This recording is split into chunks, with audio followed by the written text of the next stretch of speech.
But first, are we on the brink of an arms race in the Middle East? Fears that Iran's neighbors are racing to get hands on their own nukes because of this Iranian deal. But Duane Claridge, founding director of the CIA's Counterterrorism Center, has some shocking things to say about what's really going on in the Middle East. Mr. Claridge, you're on the phone. Good to talk to you. Thank you very much for coming in. Now, the president says his Iranian deal will slow down a Middle East arms race, to which you say what?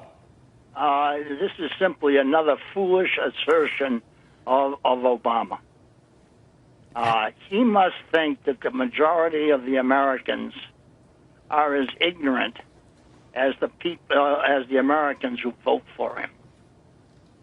I mean, this is absolute nonsense. It will create an arms race. Well, specifically where? A lot of people, Mr. Claridge, have talked about Saudi Arabia. They certainly have more money than anybody in the Middle East. Are you concerned about the possibility they may get a nuclear bomb? Saudis already have the bomb. But people fail to remember. Hold on a second, Mr. Claridge. Let me just emphasize that point, because that's an important point. You say Saudi Arabia already has a nuclear bomb? Or several. From where did they get it? They don't have a nuclear program, do they? Well, people forget that it was the Saudis who financed the Pakistani bomb. They put billions of dollars into that effort to create that nuclear capability. And in return, of course, they got something. Now, people can argue whether it was dibs on 4 nuclear devices or 7. That's the argument. But no one really in the know argues that they do have access to nuclear weapons. Well, this is extraordinary news, I think, for a lot of Americans, Mr. Claridge. And you do, just for those who don't know your background, you have a very extensive background in the CIA. You still have a lot of contacts in the Middle East. Are these nuclear weapons that you say Saudi Arabia now has, are they in Saudi Arabia, or are they in Pakistan waiting to be shipped to Saudi Arabia, or what?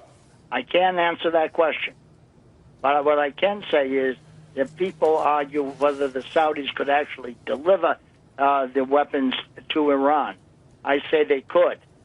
They have a capability with their F-15s, and don't forget the Chinese missile system that sits in the middle of the desert of Saudi Arabia, which has been kept up to date. But to really do some damage to Saudi Arabia, the F-15s could easily destroy the oil facilities of Arabistan, Bandar Abbas, and finish that all off. Final question, Mr. Claridge. We're short on time, but is it conceivable that the Saudis may use these nuclear weapons, if they have them, to take out these positions in Iran before the Iranians get a bomb? I cannot answer that question.